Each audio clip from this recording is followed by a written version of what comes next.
Welcome to Mingola. Here are 4 mind-bending riddles designed to test your logic and deductive skills. You have just 5 seconds to solve each one. Let's see how many you can get right. Margaret Ellis had spent all 75 years of her life in a mountain town where winters buried everything beneath thick blankets of snow. Over the decades, she'd learned that good neighbors were worth more than their weight in gold. Her closest neighbor, Walter Brooks, had cleared the snow from her front walkway that morning with his snowblower, while Margaret thanked him the best way she knew how, by baking a fresh apple crumble. It was still warm when she decided to bring it over.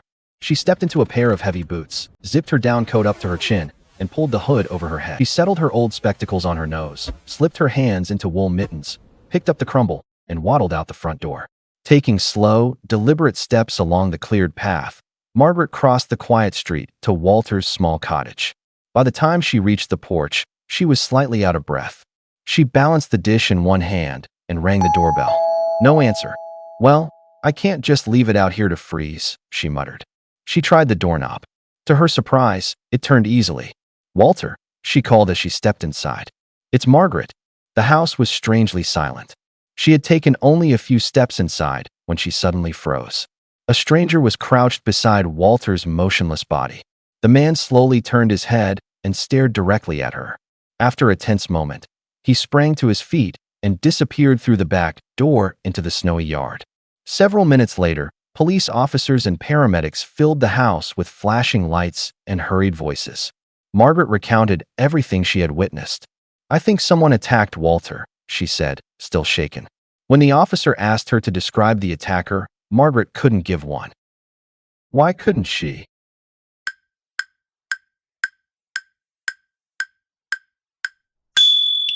Margaret could make out Walter's motionless body and the silhouette of someone standing over him, but nothing more. The moment she stepped inside from the freezing cold, her old spectacles fogged up.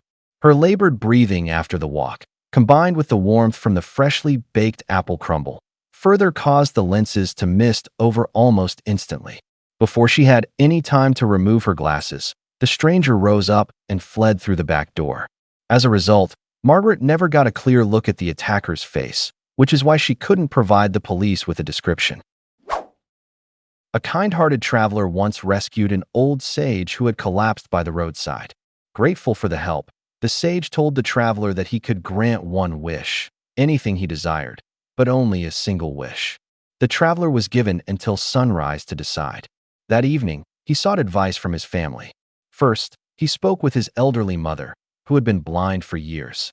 "If you can ask for anything," she said, "wish that I may see the world again."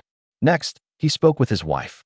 She smiled and said, "More than anything, I want us to have a child." Finally, he visited his aging father, who had spent his entire life struggling to make ends meet.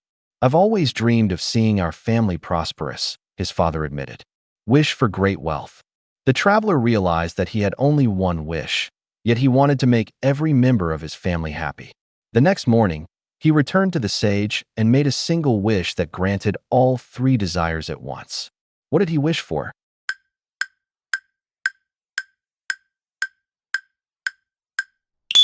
The traveler looked at the sage and smiled. "I know what I wish for." The sage nodded. The traveler took a deep breath and said, "My wish is that one day, my mother will see my grandson laughing as he plays with piles of gold coins." The sage smiled. It was a brilliant wish. For his mother to see her grandson, her eyesight had to be restored. For there to be a grandson, the traveler and his wife would have to have a child. And for a child to be playing with piles of gold coins, the family would have to become wealthy. One wish, 3 dreams fulfilled. Late one night, Jack Mercer was sitting alone in his home when something unexpected caught his attention. A window slowly slid open. Jack was surprised to see 2 complete strangers quietly climb inside. As he watched them move through the house, his surprise quickly turned to shock. Without saying a word, the intruders calmly began taking everything they could find. They rolled up expensive Persian rugs, removed valuable paintings from the walls, and gathered glittering jewelry into 2 large bags. Within minutes, the house had been stripped of nearly everything of value. The 2 thieves then quietly climbed back out through the same window and disappeared into the night. Oddly enough, Jack simply went back to what he had been doing, and before long, the entire incident slipped from his mind. Considering that Jack was in perfect health, why didn't he scream or try to stop the thieves? Or, at the very least, why didn't he alert the police once the intruders left?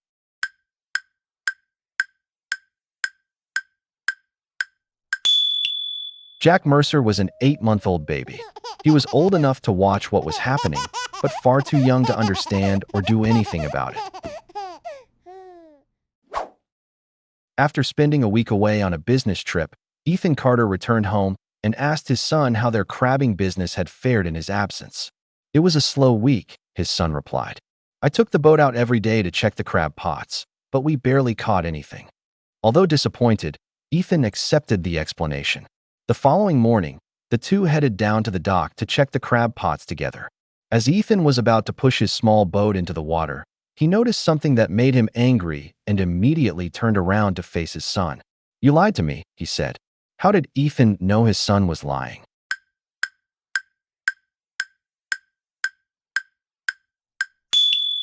Ethan noticed a dead patch of grass beneath the spot where his boat stood. If the boat had really been taken out every day, it wouldn't have remained in the same spot long enough to kill the grass beneath it. The dead patch showed that the boat hadn't been moved for quite some time, meaning his son hadn't been checking the crab pots as he claimed.